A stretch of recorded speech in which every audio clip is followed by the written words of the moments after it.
इस news के प्रायोजक है Afzan juice. Afzan special basundi, falooda, खजूर जूस, लस्सी, पेंटर चौक, विजापूर वेस्ट, सोलापूर।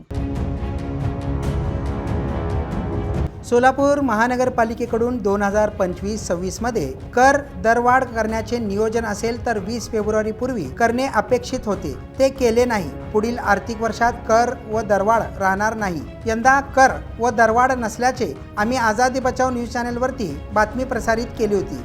यावर आता शिक्कामोर्तब झाला आहे। याशिवाय सुपर टॅक्सचे नियमात बदल केल्याने भाडे करार करणाऱ्या मिळकतदारांना व कंपन्यांना दिलासा मिळणार आहे। महापालिकेत प्रशासकीय कारकीर्द सुरू आहे। मागील वर्षात 14 फेब्रुवारी रोजी पालिका आयुक्तांनी बजेट सादर केला होता। यंदा नवे आयुक्त डॉक्टर सचिन ओंबासे हे बजेट मांडतील। बजेटमध्ये कर व दरवाढ राहणार नाही हे आता स्पष्ट झाले आहे। सुपर टॅक्सच्या बाबतीत मिळकतदार व कंपन्यांना दिलासा देण्याचा प्रयत्न पालिका करणार असल्याचे यावेळी सांगण्यात आले आहे। त्यामुळे सोलापूरकरांना शून्य करवाढीच्या बजेटवर आता शिक्कामोर्तब झाल्याची एक गोड बातमी मिळाली आहे।